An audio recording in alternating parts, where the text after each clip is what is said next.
very proud of our defense. I mean, to have a chance to shut out with 40 seconds left. I think we're getting better on defense. Okay, that's obviously a lot of pressure on the quarterback. I'm not sure how many sacks we had, Joe. I don't have that on this sheet. Okay, on this sheet, but we got a lot of pressure. I know we hit them a lot of times. Okay, but take your hat off to their defense. They got after us now. You saw it on tape. They even though they statistically we get a lot of rushing yards, they handled us tonight. And bad coaching job on my part. They outcoached us. They certainly outplayed us, and got to get it fixed now. We're fixing to get in conference play, and too many tackles for loss. Everything was stretching sideways, and we're not used to that. We were kind of shell shocked there for a while, and made a few plays and stuff. But a sign of a good team. You go back and look. At some point during your season, you're going to win some games ugly. We're not built to score 50, 60 points a game. That's we're not like that. So to be able to win a game ugly. Heck, we'll certainly take it. You told me to be 2-1 right now after 3 games, but our expectations are high. We're obviously going to be very demanding of ourselves in the film room tomorrow, and correct some things. And the kids will have Saturday and Sunday off, and back Monday get ready for awesome team. What was the primary reason that Barksdale was going out so far wide, so many times during that first half? We're an outside zone. We're an outside zone stretch team, and their ends are doing a nice job of stretching our tackle out and not really giving our back a clear read. Until I watch the tape. It's one of the deals. Can you get around it, stretch it? At some point, you got to put your foot in the ground and get north and south. So I don't know if there's too much backside pursuit. We got to see. But I've been here for 7 years, and that's probably the most disarray that I've ever felt us be on offense. So give them credit. I told their head coach. I said, "You outcoached us." Talking about me. I called every play tonight, so outcoached me, and I'm the one that got us prepared, and he out-prepared his team better than I did mine offensively. Thank goodness the defense was there tonight to bail us out. Coach, the PAT after the first touchdown, what made you go with Reddit instead of Stanley? It's just sometimes, you how a guy hits in the 3 or 4 hole for you, right? He's kind of struggling a little bit, and sometimes maybe you're dropping down to 8, it takes a little pressure off of him.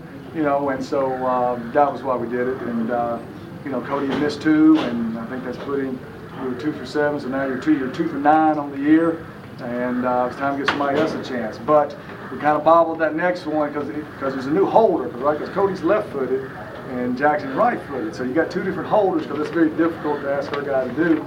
And I wasn't so sure what there, so made the switch, and I figured everybody to cheer boo. So luckily he made it. And they cheered. And they cheered. He gave you a baseball analogy there, Gene. Yeah, he's a baseball guy. Coach, did Coach Roberts have any words about coming back to Martin to play for the first time? Nah, he was laughing. Same old press box, so he sees it too, just like we do. So, but he was here. He had seen the building stuff before. He said the last time he was here was back in 2002. But Ron's a good guy. Built to get that program turned around. Like I said, their defense I was very, very impressed with. Talk a little bit about the non-conference team, but an FCS school. What does that mean? I mean, we hadn't done that a lot. You go back and look at my record since we've been here now. Losses to Central Arkansas, Missouri State, Southeastern Louisiana. I mean, we haven't done very well out of conference. And so, you lose that ball game tonight. I mean, although you can never take the win from Memphis away from us, right? You're sitting here at 1-2. Probably not. You don't remember a whole lot about the Memphis now. So now you put 2 out of 3 together, gives you a little momentum going into conference. And as you know, mathematically, if you don't win the conference and get the bid, you're shooting for that second place, and then you got to get to 7 wins. Okay, and 7 Division I wins. But we got 2, right? So just doing the math, say 5-3 in the conference, you're at least watching the bid show on Sunday. Anything else? Coach, as far as you gave up a couple of bigger plays, long pass plays, but didn't know how many points until it was pretty relevant. What did you see allowed you guys to hold them and not actually give a touchdown? Right. Well, I mean, I think we're very physical, and there's a lot of collisions. You see, we've got guys that are twitched up and they're hungry to chase the football. We got to correct some things at the back end because we're. If we're not getting there, sometimes it's very scary. But hey, like I said, anybody you play, you gave up 17 to Memphis, right? Last week you gave up 34 to a very good team, and believe it or not, those are hard 34 points that were earned against us because you know, you had them and then you took your eyes and they made a big play on you and stuff. So I like the growth of our defense.